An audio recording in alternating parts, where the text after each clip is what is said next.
அப்புறம் எல்லாரும் கிளம்பிட்டீங்களா? ஃபர்ஸ்ட் எங்கடா போறோம்? ஃபர்ஸ்ட் எல்லாரும் கிளம்பணும், அதுக்கப்புறம் தான் எங்க போறதுன்னு முடிவு எடுக்கணும். ஏன்டா முன்னாடியே எங்க போறோம் ஏது போறோம்னு சொல்ல மாட்டியா? வேணா பார்க்குக்கு வேணா கூட்டிட்டு போறேன். நல்லா பூவிலே ஜோடிச்சிருப்பாங்க, நல்லா இருக்கும் பாக்குறதுக்கு. அப்படியா மாப்பிள்ள, சூப்பரா இருக்குமே. நான் அந்த மாதிரிலாம் பார்த்ததே இல்லை, டிவியில தான் பார்த்துருக்கேன். அத்தை அங்க போய் பாருங்களேன், ஃப்ளவர்ல, அனிமல்ஸ்ல, பேர்ட்ஸ்ல எல்லாத்துலயுமே பூவால அலங்கரிச்சு சூப்பரா இருக்கும். ஏன்டா அப்படியாடா? அப்புறம் பின்ன என்ன, நான் கதையா சொல்லிட்டு இருக்கேன், கூட்டிட்டு போவேல, அங்க வந்து பாருமா. இன்னும் தேனும் கையலு தீபக்லாம் யாருமே இன்னும் வரலையே. தோ தேனு வந்துகிட்டு இருக்கா. மா, இந்த ட்ரெஸ் எனக்கு நல்லா இருக்கா? உனக்கு என்ன தேனு, சூப்பரா இருக்கு. என்னது இது ட்ரெஸ் தேனு? ஏன் அத்தை, இது நல்லா இல்லையா? என்னது இது கை இல்லாம இருக்கு? அத்தை இது புது ஃபேஷன் அத்தை. என்ன ஃபேஷனோ என்னமோ, நல்லாவே இல்லை. அத்தை இந்த மாதிரி கயல் 10-15 வச்சிருக்கா. என்ன மாப்பிள்ள சொல்றீங்க? என்னத்த நீங்க, இதெல்லாம் சிட்டில ரொம்ப சகஜம். அப்படியா? ஏன் அத்தை, நான் போட்டா மட்டும் தான் திட்டுவீங்களா? அப்படிலாம் இல்லம்மா. இல்ல, இந்த மாதிரி ட்ரெஸ் எல்லாம் நீ போட்டு பார்த்தது இல்லைல்ல, அதனால கேட்டேன். எனக்கே இப்படி சொல்றீங்க? கயல் இந்த மாதிரி ட்ரெஸ் தான் போட்டுட்டு வரா. நான் கூப்பிடுறேன் பாருங்க. கயல், பாத்தீங்களா கயல் எப்படி ட்ரெஸ் போட்டிருக்கான்னு? நல்லா இருக்கு கயல். அப்ப நான் போட்டதுக்கு மட்டும் கேட்டீங்க, இப்ப கயலும் கையில்லாத ட்ரெஸ் தானே போட்டிருக்கா? தெரியாம கேட்டுட்டேம்மா, சாரி மன்னிச்சிடு சரியா? சரிங்க அத்தை. மா, எனக்கு ட்ரெஸ் நல்லா இருக்கா? நல்லா இருக்குமா, சூப்பரா இருக்கு. அத்தை எனக்கு இந்த ட்ரெஸ் நல்லா இருக்கா அத்தை? சூப்பரா இருக்குமா. உனக்கு என்ன, உனக்கு எது போட்டாலும் நல்லா இருக்கும். மாமா தான் அத்தை வாங்கி கொடுத்தாரு. அப்படியா? ஏண்டா உன் பொண்டாட்டிக்கு வாங்கி கொடுத்துருக்க, இந்த அம்மாவுக்கு ஒரு புடவை எடுத்து கொடுக்கணும்னு தோணலையா? மா, அவருக்கு ட்ரெஸ் என்னமோ சர்ப்ரைஸா எடுத்து கொடுக்கணும்னு தோணுச்சுமா, அதனால வாங்கி கொடுத்தேன். உனக்கும் அந்த மாதிரி எடுத்து கொடுக்கணும்னு தோணும் போது வாங்கி தரேன் சரியா? அப்பனா இந்த ஜென்மத்துல உனக்கு தோணாதே. அட என்னம்மா, டூர் முடிஞ்சு வீட்டுக்கு போகும்போது உனக்கு ஒரு புடவை வாங்கி கொடுத்துறேன் சரியா? சரி பாப்போம். தேனு எங்கம்மா தீபத்தை காணோம்? இதோ கிளம்பிட்டு இருக்காருத்த. இங்கே இப்படியே லேட் பண்ணிக்கிட்டே இருந்தீங்கன்னா எப்பதான் பார்க் எல்லாம் போய் பாக்குறது? டேய், இன்னும் உங்க செம்பாசத்திலாம் இன்னும் கிளம்பலடா. அட ஆமா, அவங்களே நான் மறந்துட்டேன். சரி சரி, நீங்க எல்லாரும் போய் கார்ல உட்காருங்க, நான் போய் கூட்டிட்டு வந்துடுறேன். டேய் அர்ஜுன், நீ போய் கார்ல உட்காரு, நான் செம்பாசத்தியையும் அர்ஜுனையும் கூட்டிட்டு வந்துடுறேன். சரி தேனு.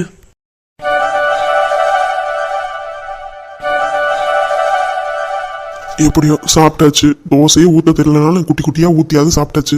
நேரம் ஆயிடுச்சு, கடைக்கு கிளம்பணும். முதலாளி திட்டுவாரு. அண்ணே கிளம்பிட்டீங்களாண்ணே? கிளம்பிட்டேம்மா. சாப்பிட்டீங்களாண்ணே? சாப்பிட்டுட்டேம்மா. இல்லைன்னா சொல்லுங்க, தோசை ஊற்றி தரேன். இல்லம்மா, நானே தோசையை ஊத்திக்கிட்டேன், ஒன்றும் பிரச்சனை இல்லை. நான் கடைக்கு லேட் ஆயிடுச்சு, நான் கிளம்ப போறேன். வா, வீட்டை பூட்டிட்டு போறேன். சரிங்கண்ணே, வாங்க போகலாம். எங்க வசந்தி அக்காவை காணோம், நம்ம தான் பொறுப்பா பாத்துக்கிறோம். யாருமா? வசந்தி கிட்ட வேற சொல்லியிருக்கா தேவி? ஆமாண்ணே, தேவி அக்கா போகும்போது சொல்லிட்டு போச்சு உங்களை பாத்துக்க சொல்லி. யார்கிட்ட? வேற யார்கிட்ட? என்கிட்டயும் வசந்தி அக்கா கிட்டையும் தான். ஆனா வசந்தி அக்கா பாருங்க, கொரட்டை விட்டு தூங்குது. சரி விடுமா, இதுல என்ன இருக்கு, நானே என்னை பாத்துக்குவேன். நீ எதுக்குமா தேவையில்லாம கஷ்டப்படுற? அது ஒன்றும் இல்லைண்ணே, ஒருத்தருக்கு ஒருத்தர் துணையா இருக்கும்லண்ணே. நீங்க சாப்பிட்டீங்களா, கிளம்பிட்டீங்களா அப்படின்னு கேட்கறதே எனக்கு ரொம்ப சந்தோஷம் தான். இதுல வந்து தோசையெல்லாம் ஊத்தி கொடுத்து பார்க்கணும்லாம் அவசியம் இல்லை. வாயால 2 பேச்சு பேசினா கூட போதும். அண்ணே, நீங்களும் நல்லவராக தான் இருக்கீங்க. நான் கூட நீங்க ரொம்ப டெரரோன்னு நினைச்சேன். நான் டெரரா இருந்து போய் என்னமா பண்றது, எல்லாம் அந்த காலம்லாம் முடிஞ்சிருச்சு. இனிமேட்டு என் பிள்ளைங்க தான் என் வாழ்க்கையே. இன்னைக்கு கையலுக்கு பிறந்த நாள் வேற. ஃபோன் அடிச்சு சொன்னேன், போன வருஷம் எங்க கூட இருந்தா, இந்த வருஷம் அவ புருஷன் கூட இருக்கா. என்ன பண்றது, வருஷம் வருஷம் மாறுது இல்ல. என்ன சொன்னீங்கண்ணே? கையலுக்கு பிறந்த நாளா? சரிங்கண்ணே, நான் கண்டிப்பா அவளுக்கு ஃபோன் அடிச்சு சொல்லிடுறேன். சரிம்மா, நல்லபடியா வாழ்த்தி அடுத்த வருஷம் ஒரு குழந்தையோட வரட்டும். அவ நல்ல மனசுக்கு, அவ நல்லா இருப்பானே, நீங்க ஒன்றும் கவலைப்படாதீங்க. சரிம்மா, அப்போ ரொம்ப டைம் ஆயிடுச்சு, முதலாளி வேற திட்டுவாரு. நான் சீக்கிரம் கிளம்பணும். அப்படியாண்ணே, சரி வாங்க போகலாம். உங்களை பார்க்கணுன்னு தான் வந்தேன், தனியா இருப்பீங்களே, கஷ்டப்படுவீங்களேன்னு தான். சரி வாங்க, வீட்டை பூட்டிருங்கண்ணே. சரிம்மா.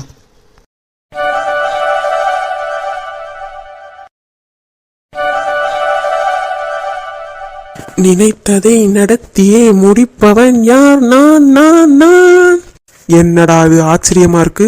வசந்தி அக்கா சீக்கிரம் முழிச்சுட்டு யார் எங்க போறா என்ன எது நோட்டை விட்டுக்கிட்டு இருக்கோம், இன்னும் முழிக்காம என்ன பண்ணிக்கிட்டு இருக்குது? சரி கூப்பிட்டு பாப்போம். வசந்தி அக்கா, வசந்தி அக்கா. என்னாச்சு சின்ன பொண்ணு? அதானே பார்த்தேன், என்னடா மேக்கப் போடாம வந்துருமோன்ட்டு. மேக்கப் எல்லாம் அள்ளி போட்டுக்கிட்டு புது புடவையா கட்டிக்கிட்டு மினிக்கிட்டு வெளில வந்துடுது. என்னாச்சு சின்ன பொண்ணு? அது ஒன்றும் இல்லைக்கா, ஆளை காணாமேன்னு கூப்பிட்டு பார்த்தேன். சரிக்கா, தேவி அக்கா நம்ம கிட்ட என்ன சொன்னுச்சு? என்ன சொன்னுச்சு? அண்ணனை பாத்துக்கங்க அப்படின்னு சொல்லிட்டு போச்சு. ஆமா, நான் தானே பாத்துக்கிறேன், நீ எங்க பாத்துக்கிற? ஆமா, நீங்க எங்கக்கா வந்தீங்க? நான் இப்பதான் அண்ணனை பார்த்து வழி அனுப்பிச்சு விட்டு வரேன். என்ன சின்ன பொண்ணு சொல்ற? நான் எப்பவுமே பாப்பேன், அண்ணன் இந்த டைம்க்கு தானே வெளியே வருவாரு. ஆமா, அவர் முன்னாடியே கிளம்பி போயிட்டாரு. நான் தான் அவரை பாத்துக்கிறேன். தேவி அக்கா வரட்டும், உங்களை சொல்றேன். சொல்லு சொல்லு, நானும் சொல்றேன். நீங்க சொல்றீங்களா? என்ன சொல்ல போறீங்க? நைட்டு தேவி அக்கா வீட்டுக்காரர் வந்துட்டாரா நான் எட்டி எட்டி பாத்துக்கிட்டு இருக்கேன். உன்னை இங்க ஆம்பிட்டு ஆளே காணா. பத்தாவது குறைக்கு 8:30க்கெல்லாம் நீ படுத்து தூங்கிட்ட கொரட்டை விட்டுக்கிட்டு. நம்ம கொரட்டை விட்டது இந்த அம்மாவுக்கு எப்படி தெரியும்? இதுவா உடான்னு சுடுதோ? என்ன யோசிக்கிற? நம்ம கொரட்டை விட்டது இவளுக்கு எப்படி தெரியும்னா? வசந்தி அக்கா, உனக்கு எதுவும் தந்திர மந்திரம் எதுவும் தெரியுமா என்ன? நான் மனசுல நினைக்கிறத அப்படியே சொல்ற. அதெல்லாம் ஒன்றும் இல்லை. நைட்டு நான் உனக்கு ஃபோன் அடித்தேன், பார்த்தா நீ தூங்கிக்கிட்டு உளறிக்கிட்டே என்கிட்ட பேசின தெரியுமா? அதுவும் அரை தூக்கத்தில். அச்சிச்சோ, தூக்கத்தில் உளறிக்கிட்டே பேசுனது இவகிட்ட தானா? இவளை பற்றியே இவகிட்ட பேசியிருக்கேனே. நான் கூட கனவுல பேசுனேன்னு நினச்சேன். அது ஒன்றும் இல்லைக்கா, சும்மா எதையாவது விளையாட்டுக்கு பேசியிருப்பேன். நீங்கள் ஒன்றும் தப்பாக நினச்சிக்காதீங்க என்ன? ஆமாம் ஆமாம், என்னையவே எப்படி பேசுகிற நீ? இப்போதான் தெரியுது உன் மனசில் நான் எப்படி இருக்கேன், எங்கே இருக்கேன்னு. நீங்கள் என்னோட அக்கா மாதிரி அப்படி நினச்சிக்கிட்டு என்னை மன்னிச்சிருங்க. இதில் என்னைய தேவி கிட்ட வந்தோடனே போட்டு கொடுக்குறாளாமா இவ. அக்கா, நான் தான் மன்னிப்பு கேட்டேன்ல, அப்புறம் எதுக்கு அதையே பேசிக்கிட்டு இருக்கீங்க? நீங்களும் பார்த்துக்கிட்டீங்க, நானும் பார்த்துக்கிட்டேன். நைட்டு எனக்கு ரொம்ப நேரம் கண்ணு முழிக்க முடியாதுக்கா. பகல் ஃபுல்லாக வேலையாக இருக்கா, அதனால அசந்து தூங்கிடுவேன் பார்த்துக்கோங்க. அதனால தான் நைட்டு வர முடியல. வேணா ஷிஃப்ட்டு மாற்றி வேணா நம்ம 2 பேர் பார்த்துக்கலாமா? என்ன ஷிஃப்ட் மாத்தியா? அட ஆமாக்கா, நைட்டு அவர் வீட்டுக்கு வராரா, எப்போ லைட் ஆஃப் பண்ணுறாரு, சாப்பிட்றாரா, என்ன எது நீங்கள் பார்த்துக்குங்க. காலையில் நான் வெள்ளனை எந்திரிச்சிருவேன்ல, அப்போ வேணால் நான் அவரை பார்த்துக்கிறேன், சரிங்களா? அப்படி பார்த்துக்கிட்டோம்னா தேவி அக்கா நம்ம 2 பேர்கிட்டையும் தான் சொல்லிட்டு போச்சு. நம்ம 2 பேரும் ஈக்குவலாக பண்ணி பார்த்த மாதிரி இருக்கும்ல. இது கூட நல்ல ஐடியாவாக தான் இருக்குது. காலையில் எந்திரிச்சு மேக்கப்லாம் போகிறதுக்கு லேட் ஆகிடும், புடவை கட்டங்காட்டி அவர் ஓடி போயிடுறாரு. அதனால காலையில் நீ பார்த்துக்கோ, நைட்டு அந்த நேரம் நான் பார்த்துக்கிறேன்.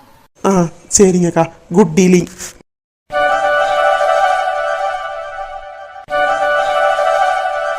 கையில் இந்த ட்ரெஸ் உண்மையாலுமே உனக்கு நல்லா இருக்கு. தேங்க்ஸ்மா. காலையில் அப்பா பேசினாருமா. என்ன அப்பா அடிச்சாரா? எனக்கு ஃபோனே அடிக்கல, உனக்கு மட்டும் அடிச்சிருக்காரு. அது வேற ஒன்றும் இல்லை, சும்மா தான் கால் பண்ணியிருக்காரு. ஏன் கையில் போய் சொல்கிற? இன்னைக்கு உனக்கு சும்மா இருமா. என்னம்மா, சும்மா உன்னை கேட்டுதாம்மா அடிச்சாரு. உனக்கு பர்த்டேன்னு எனக்கு தெரியும் கையல், நீ பாரு, உனக்கு பெரிய சர்ப்ரைஸாக நான் உனக்கு ஒன்று கிஃப்ட் பண்ணுறேன் பாரு. சரி சரி. அப்புறம் மாப்பிள்ள, காலையில் சாப்பாடெல்லாம் எங்கே சாப்பிட போகிறோம்? இங்கே பக்கத்தில் தான் கார்டன் இருக்குது, போயிட்டு பக்கத்துலேயே ரெஸ்டாரண்ட் இருக்குது, அங்கே தான் நம்ம ஊர் சாப்பாடுலாம் கிடைக்கும், அங்கே சாப்பிட்டுக்கலாம். அப்படியா மாப்பிள்ள? சரிங்க மாப்பிள்ள. என்ன ரத்னம் ஆச்சு? நானும் வந்ததுலேருந்து பார்க்குறேன், கோவமாக இருக்கிற மாதிரி இருக்குது. அதெல்லாம் ஒன்றும் இல்லைங்க. எனக்கு தெரியாதா உன்னைய பற்றி? நான் தான் பார்த்துட்டே இருக்கேனே உன்னைய. வேற என்னத்தை பற்றி நான் மனசை போட்டு குழப்பிக்க போகிறேன்? உங்கள் தங்கச்சி பேசினதை வச்சுதான். ஏன் தங்கச்சியா? என் தங்கச்சி என்ன பேசுச்சு? அதானே பார்த்தேன். என்னடா அன்னைக்காரன் என்ன சப்போர்ட் கூட்டிட்டு வரலையேன்னு. என்ன ரத்னம், ஏன் இப்படிலாம் பேசுற?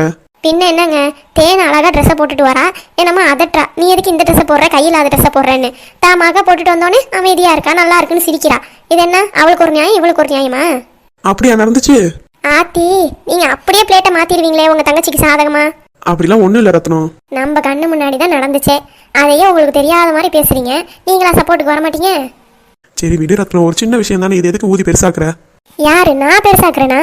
தான் பொண்ணுக்கு ஒன்றும் மருமகளுக்கு ஒன்றும் நினைக்கிறவ நான் கிடையாது. 2 பேருமே எனக்கு ஒருத்தவங்க தான். ஆனால் உங்கள் தங்கச்சி இருக்கா பாருங்க தேவி, முன்ன மாதிரிலாம் கிடையாது, இப்போ நிறைய மாறிட்டா. ஏன் மாறினா, எதுக்கு மாறினான்னு எனக்கு தெரியவே இல்லை. அவள் பொண்ணு இங்கே நல்லா சந்தோஷமாக தான் இருக்கா, ஆனால் என் பொண்ணு அங்கே போய் கஷ்டப்படுறாளோன்னு எனக்கு இப்போ தாங்க திணைக்க தோணுது.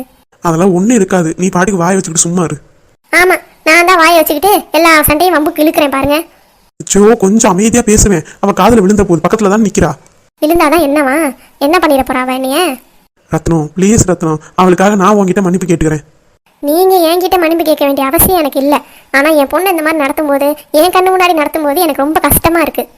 அதை தான் நான் சொல்ல வந்தேன். அதையே நீங்க புரிஞ்சுக்கவே மாட்டீங்க. பாவம், அவ வாயை திறந்து என்கிட்ட எந்த ஒரு வார்த்தையும் சொல்லாம இருக்கா. இந்த அளவுக்கு அவ இருந்திருக்கா அப்படின்னு நினைக்கும் போது எனக்கு ரொம்ப பெருமையா இருக்கு என் பொண்ணை நினைச்சு. சரி விடு, நம்ம பொண்ணு நல்லா இருக்கணும்னா அவள் கண்டிப்பா சமாளிச்சுக்குவா. அவளே உங்ககிட்ட எதுவுமே சொல்லாம இருக்கும்போதே நம்ம புரிஞ்சுக்கணும் அவள் கண்டிப்பா சமாளிச்சுக்கிறா அப்படின்ட்டு. ஒருவேளை அம்மா எதுவும் கேட்க மாட்டா, நம்ம கிட்ட சண்டை பிடிச்ச மாதிரி அவங்களுக்கு சப்போர்ட் பண்ணி தான் பேசுவா அப்படின்னு நினைச்சுக்கிட்டானா? அப்படிலாம் ஒன்றும் இல்லை, நீ வேணா உட்கார வச்சு உன் பொண்ணுக்கிட்ட பேசு.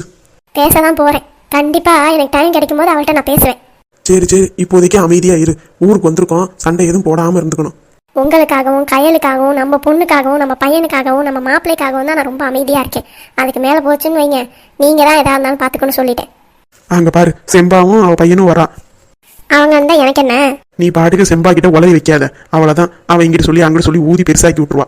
அதெல்லாம் நான் சொல்ல மாட்டேன், அவளை பற்றி எனக்கு நல்லா தெரியும். சரி சரி, அமைதியாக வந்து காரில் ஏறு. என்ன நடந்தாலும் பொறுமையாக இருப்போம். நம்ம பொண்ணுக்காக நம்ம தான் பொறுமையாக இருக்கணும். ம்.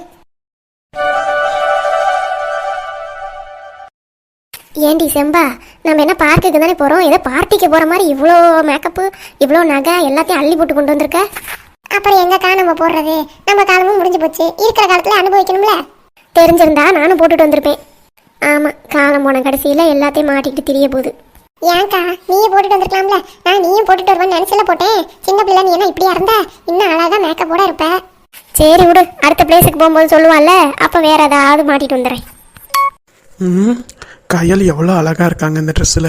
இதான் பர்த்டே ட்ரெஸ்ஸாக இருக்குமோ? சே, எப்போ பார்த்தாலும் இந்த அர்ஜுன் பையன் கூடவே நின்றுக்கிட்டே இருக்கான். என்னால் கையல்கிட்ட பேசவே முடியல.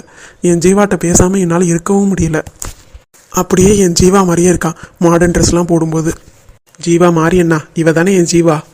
எப்படியாவது பார்க்கு கார்டனில் போகும்போது நம்ம ஹாப்பி பர்த்டேன்னு சொல்லிட்டு கையல்கிட்ட தனியாக சொல்லிடணும்.